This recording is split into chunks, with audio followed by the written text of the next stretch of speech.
Hello everyone, in today's video we will start chapter 3rd Atoms and Molecules. In previous chapter we discussed about matter. We learned about three forms of matter as solid, liquid और gas and further matter two categories में divided किया था, pure substance and mixtures. Pure substance is further categorized into elements and compounds. So elements that cannot be broken to simpler substances, लेकिन जो compounds हैं उनको आप broken down into elements by chemical और electrochemical reaction कि आप उनको broke कर सकते हो into elements ये बाय केमिकल या फिर इलेक्ट्रोकेमिकल रिएक्शन से। मेनली यहाँ से क्या पता चल रहा है कि जो एलिमेंट्स होते हैं वो मिलकर कंपाउंड बनाते हैं। सिमिलरली जो मिक्सचर्स होते हैं there will be two types, homogeneous and heterogeneous. Homogeneous जिसका यूनिफॉर्म कंपोजिशन होता है और हिट्रोजीनियस जिसका नॉन यूनिफॉर्म कंपोजिशन होता है।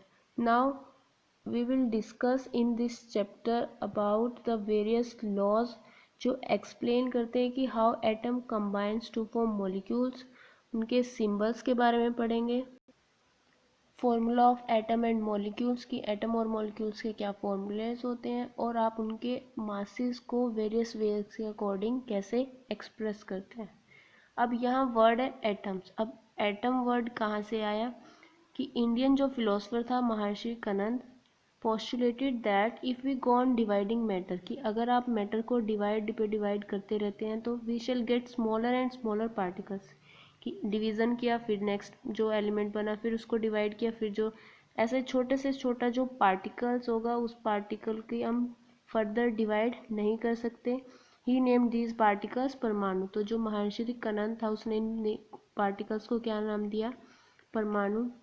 ऐसे जो दूसरा इंडियन फिलोसफर था फकुडा काटेयामा, उन्होंने एलेबोरेट किया इसको। उसने कहा कि these particles normally exist in a combined form कि ये जो पार्टिकल्स होते हैं, जो स्मॉल पार्टिकल्स होते हैं, ये कंबाइंड फॉर्म में एग्जिस्ट करते हैं जो वेरियस फॉर्म्स ऑफ मैटर को बनाते हैं। तो इसी एरा के अंदर, इसी समय के अंदर जो एंशंट ग्रीक फिलोसफर्स था डेमोक्रिटस और ल्यूकोपस, उन्होंने सजेस्ट किया कि अगर हम मैटर को फर्दर डिवाइड करते हैं तो एक स्टेज ऐसी आएगी कि जो पार्टिकल्स ऑब्टेन किए हमने that can not be further divided. तो जो डेमोक्रिटस था उन्होंने दीज इनडिविजिबल पार्टिकल्स को क्या नाम दिया, एटम्स। कि जब हम मैटर को डिवाइड करते रहते हैं go on dividing matter तो a stage will come when particles obtained cannot be divided। तो इन इनडिविजिबल पार्टिकल्स को, जो इनडिविजिबल वर्ड है, इनडिविजिबल मतलब जिसको फर्दर आप डिवाइड नहीं कर सकते, उसको क्या नाम दिया, एटम्स। तो एटम का मतलब क्या होता है, इनडिविजिबल। तो ये जो सब था जो बताया, ये सब किसके ऊपर था, फिलोसफिकल कंसिडरेशन कि ये फिलोसफिकल कंसिडरेशन था। इसको सिर्फ एज्यूम किया था, इसका कोई साइंटिफिक एक्सपेरिमेंट नहीं किया गया कि इनके ऊपर कोई भी एक्सपेरिमेंटल वर्क नहीं किया गया टिल द 18th सेंचुरी तक। लेकिन by the end of 18th century जो साइंटिस्ट थे उन्होंने डिफरेंस एलिमेंट और कंपाउंड के बीच का जो डिफरेंस है उसको रिकॉग्नाइज किया और नेचुरली फाइंड किया कि जो एलिमेंट्स होते हैं वो कैसे और क्यों एक दूसरे के साथ कंबाइन करते हैं और जब कंबाइन करते हैं तो क्या होता है।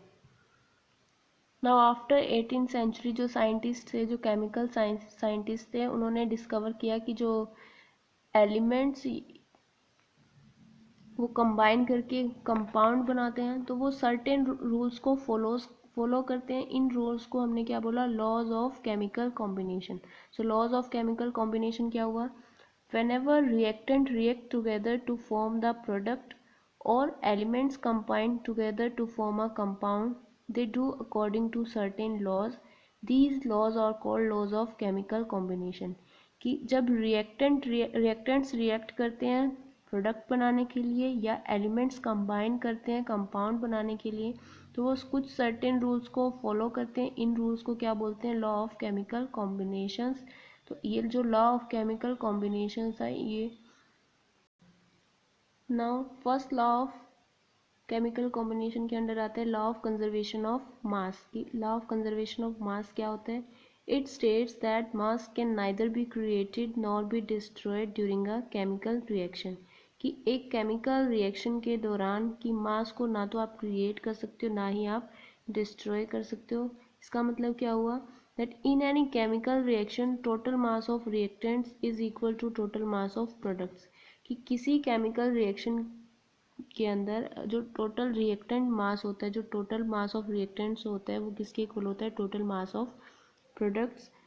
There is no change in mass during chemical reaction, chemical reaction के दौरान मास के अंदर कोई चेंज नहीं होता। For example, when sodium carbonate react with ethanoic acid, after reaction product will be sodium ethanoate, carbon dioxide and water. तो sodium carbonate and ethanoic acid are reactants, ये react कर रहे हैं और आफ्टर रिएक्शन जो बन रहा है उनको हम क्या बोल रहे हैं, प्रोडक्ट्स। तो सोडियम कार्बोनेट कितना है 5.3 ग्राम और इथेनोइक एसिड बाय मास कितना है 6 ग्राम। तो टोटल मास ऑफ रिएक्टेंट्स क्या हुआ 5.3 प्लस 6 ग्राम यानी 11.3 ग्राम। तो टोटल मास ऑफ रिएक्टेंट ये हुआ। ऐसे ही sodium ethanoate is 8.2 gram, carbon dioxide is 2.2 gram and water is 0.9 gram. तो टोटल मास ऑफ प्रोडक्ट्स क्या होगा, इन तीनों को ऐड करते हैं तो क्या आ रहा है 11.3 ग्राम। तो आफ्टर रिएक्शन जब आप चेक कर रहे हो कि टोटल मास ऑफ रिएक्टेंट आपने लिया 11.3 ग्राम, आफ्टर रिएक्शन प्रोडक्ट कितना बन रहा है 11.3 gram, that means this reaction follows the law of conservation by mass. तो दैट मीन्स क्या है कि there is no change in mass during chemical reaction, जितना पहले आप बिफोर रिएक्शन आफ्टर रिएक्शन भी वो सेम है। Now second is law of constant proportion. In a pure chemical substance, the elements are always present in definite proportion by mass. कि किसी pure chemical substance के अंदर जो एलिमेंट्स होते हैं वो हमेशा प्रेजेंट होते हैं एक डेफिनेट प्रोपोर्शन या definite ratio by mass. For example, in a compound such as water, कि जैसे आप किसी कंपाउंड वाटर को लेते हो, वाटर क्या होता है H2O। तो the ratio of the mass of hydrogen to the mass of oxygen is always 1:8, कि अगर हाइड्रोजन का मास 1 ग्राम होगा तो जो ऑक्सीजन का मास होगा वो कितना होगा 8 ग्राम। सिमिलरली जो कार्बन डाइऑक्साइड है वो हमेशा always contain carbon and oxygen in ratio of 3:8, कि C is the symbol of carbon and O is the symbol of oxygen. तो जो कार्बन डाइऑक्साइड होगी उसके अंदर जो कार्बन और ऑक्सीजन का रेशो होगा वो क्या होगा 3:8। Let us consider an example. If a sample of carbon dioxide CO2 contains 36 gram of carbon, then it is compulsory that the sample has 96 gram of oxygen. तो अगर कोई सैंपल लेते हैं कार्बन डाइऑक्साइड का जिसका हमें पता है कि जो कार्बन और ऑक्सीजन है वो 3:8 बाय मास रेशो के अंदर एग्जिस्ट करते हैं। तो अगर आपको 36 ग्राम कार्बन दिया हुआ है तो आपको कैलकुलेट करना है कि ऑक्सीजन कितना ग्राम होगा। तो this can be calculated as, कि आपको पता है जो रेशो है वो कितना है 3:8। 3:8 को आप लिख सकते हो 3/8 is equal to 3, this 36 is of carbon and x आपको ऑक्सीजन का निकालना है, तो यहाँ से आप निकाल सकते हो ऑक्सीजन का। अगर आपको ऑक्सीजन का दिया है तो यहाँ से आप कार्बन का भी कैलकुलेट कर सकते हैं। Thank you.